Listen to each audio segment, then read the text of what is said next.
അധ്യായം 17. രാജകീയ പിണക്കം.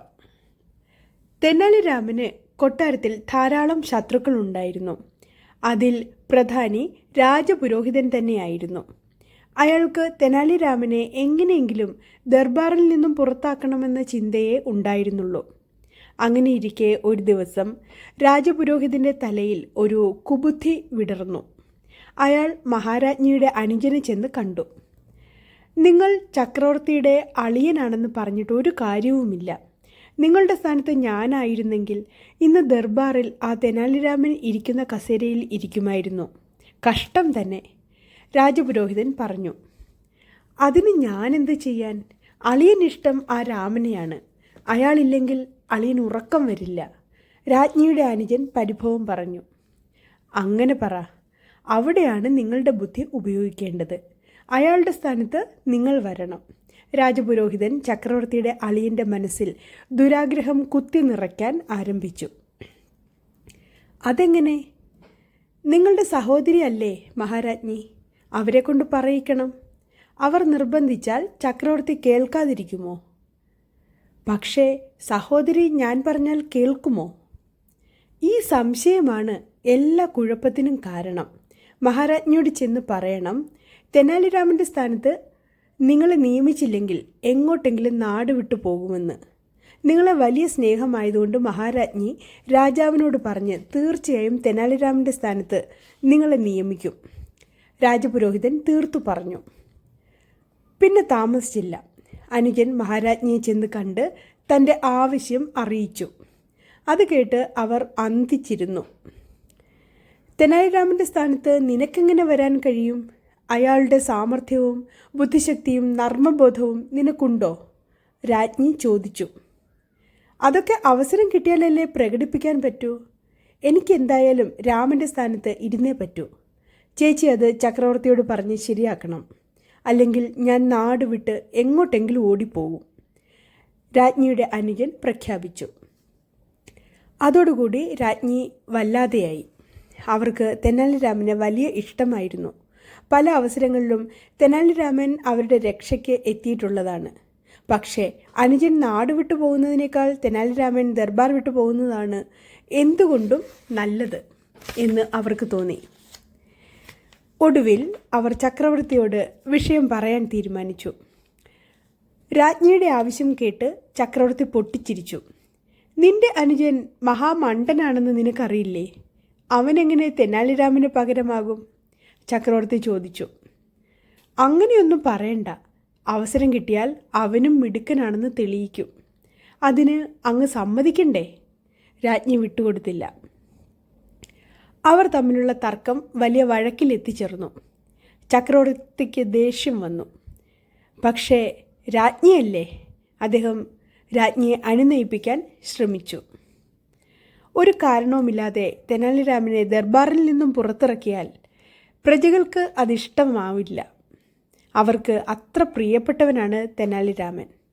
ഒരാളെ ഒരു സ്ഥാനത്ത് നിന്ന് മാറ്റുമ്പോൾ അതിനൊരു കാരണം പറയാനുണ്ടായിരിക്കണം. ഇക്കാര്യത്തിൽ എന്ത് കാരണമാണുള്ളത്? ചക്രവർത്തി ചോദിച്ചു. രാജ്ഞി ഉടൻ തന്നെ അതിനു പറ്റിയ ഒരു സൂത്രം കണ്ടുപിടിച്ചു. നമ്മൾ തമ്മിൽ പിണക്കത്തിലാണെന്ന് അങ്ങ് തെനാലിരാമനോട് പറയണം. എന്നിട്ട് എന്നെ അനുനയിപ്പിച്ച് എങ്ങനെയെങ്കിലും അങ്ങയുടെ അടുത്തെത്തിക്കാൻ തെനാലിരാമനോട് അങ്ങ് ആവശ്യപ്പെടണം. അപ്പോൾ തെനാലിരാമൻ എന്നെ അന്തഃപുരത്തിൽ വന്ന് വിളിക്കും. പക്ഷേ ഞാൻ വരില്ല. അക്കാര്യം പറഞ്ഞ് അങ്ങയ്ക്ക് തെനാലിരാമനെ ദർബാറിൽ നിന്നും പിരിച്ചുവിടാം. ശരി. ഒടുവിൽ ചക്രവർത്തി സമ്മതിച്ചു. താമസിയാതെ ചക്രവർത്തിയും രാജ്ഞിയും പിണക്കത്തിലാണെന്ന വാർത്ത ദർബാറിൽ പരന്നു. തെനാലിരാമൻ ചക്രവർത്തിയെ സമീപിച്ച് പിണക്കത്തിൻ്റെ കാരണം എന്താണെന്ന് തിരക്കി. ചക്രവർത്തി നടന്ന കാര്യങ്ങൾ വ്യക്തമായി തെനാലിരാമനെ പറഞ്ഞു കേൾപ്പിച്ചു.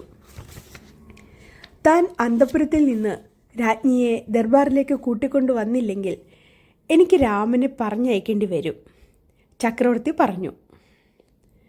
തനിക്കെതിരായി നടക്കുന്ന ഗൂഢാലോചനയുടെ ഫലമാണ് ഇതെന്ന് തെനാലിരാമന് മനസ്സിലായി. ശരി തിരുമനസേ, അന്തഃപുരത്തിൽ ചെന്ന് രാജ്ഞിയെ ഞാനൊന്ന് കാണട്ടെ. ദർബാറിൽ നിന്ന് ഇറങ്ങിയ തെനാലിരാമൻ തൻ്റെ ഒരു സുഹൃത്തിനെ വിളിച്ച് ചില നിർദ്ദേശങ്ങൾ നൽകി.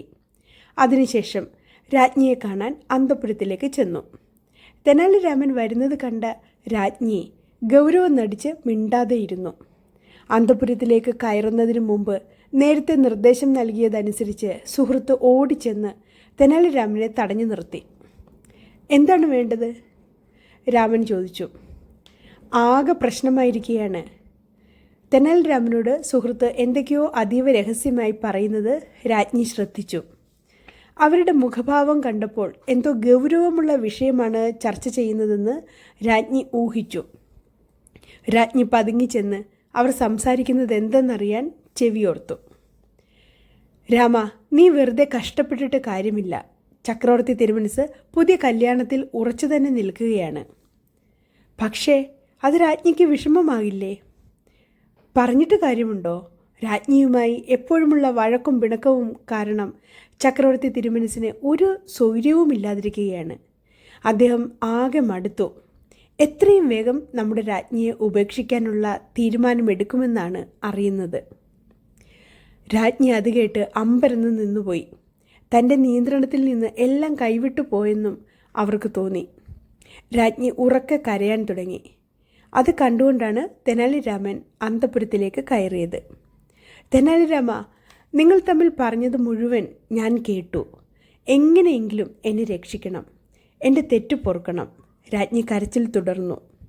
രാജ്ഞിയുടെ ഭരണകാര്യത്തിലുള്ള ഇടപെടലിൽ ചക്രവർത്തി വളരെയധികം കോപിഷ്ഠനാണ്. നിങ്ങൾ തമ്മിൽ എപ്പോഴുമുള്ള വഴക്ക് അദ്ദേഹത്തെ ഭരണത്തിൽ ശ്രദ്ധ പതിപ്പിക്കാൻ അനുവദിക്കുന്നില്ലെന്ന പരാതിയുമുണ്ട്. ഇതൊക്കെ മൂലമാണ് അദ്ദേഹം പുതിയൊരു വിവാഹത്തെക്കുറിച്ച് ആലോചിക്കുന്നത്. തെനാലിരാമൻ ഗൗരവത്തോടെ പറഞ്ഞു. തെനാലിരാമ, എന്നോട് ക്ഷമിക്കാൻ അദ്ദേഹത്തോട് പറയൂ. ഇനി ഇതുപോലെ ഒന്നും ഉണ്ടാവില്ല. സത്യം, രാജ്ഞി ഉറപ്പ് നൽകി. എങ്കിൽ വരൂ, ചക്രവർത്തിയെ നേരിട്ട് കണ്ട് മാപ്പ് പറയാം. തെനാലിരാമൻ രാജ്ഞിയെ വിളിച്ചു. അവർ അല്പം പോലും സമയം കളയാതെ രാമനോടൊപ്പം ചക്രവർത്തിയുടെ അരികിലേക്ക് ചെന്നു. അദ്ദേഹത്തെ കണ്ടതും രാജ്ഞി കാൽക്കൽ വീണ് പൊട്ടിക്കരഞ്ഞ് മാപ്പ് അപേക്ഷിച്ചു. ചക്രവർത്തി അമ്പരന്നു. എന്താണിതൊക്കെ? ഇതിനു മാത്രം ഇവിടെ എന്തുണ്ടായി? ചക്രവർത്തി രാജ്ഞിയോട് ചോദിച്ചു. ഞാൻ അങ്ങയെ ഒരു തരത്തിലും ഇനി ശല്യപ്പെടുത്തില്ല. അങ്ങ് ഒരു കാരണവശാലും മറ്റൊരു വിവാഹത്തെക്കുറിച്ച് ചിന്തിക്കരുത്. രാജ്ഞിയുടെ വാക്കുകൾ കേട്ട് രാജാവ് പൊട്ടിച്ചിരിച്ചുപോയി. കണ്ടോ തെനാലിരാമൻ്റെ മിടുക്ക്! അയാളെ തോൽപ്പിക്കാൻ ആർക്കും കഴിയില്ല. രാമന് പകരമായി രാമനേയുള്ളൂ. അപ്പോഴാണ് താൻ കബളിപ്പിക്കപ്പെട്ടതാണെന്ന ബോധം രാജ്ഞിക്കുണ്ടായത്. അത് എനിക്കും ബോധ്യമായി. കണ്ണീർ തുടച്ചുകൊണ്ട് ആശ്വാസത്തോടെ രാജ്ഞി പറഞ്ഞു. താൻ ഇത്രയും മിടുക്കനാണെന്ന് ഞാനും കരുതിയില്ല. തനിക്ക് പറ്റിയ തെറ്റിൽ രാജ്ഞി രാമനോട് ക്ഷമ ചോദിച്ചു. അതിനുശേഷം രാജ്ഞി രാമനെ ദർബാറിൽ നിന്ന് മാറ്റുന്ന കാര്യത്തെക്കുറിച്ച് ചിന്തിച്ചിട്ടേയില്ല. അങ്ങനെ ഒരിക്കൽ കൂടി രാജപുരോഹിതൻ തെനാലിരാമനോട് തോറ്റു. അധ്യായം 17 ഇവിടെ അവസാനിക്കുകയാണ്. കഥ ഏവർക്കും ഇഷ്ടപ്പെട്ടുവെങ്കിൽ ലൈക്ക് ചെയ്യുവാനും ഷെയർ ചെയ്യുവാനും സബ്സ്ക്രൈബ് ചെയ്യുവാനും മറക്കില്ലല്ലോ. നന്ദി, നമസ്കാരം.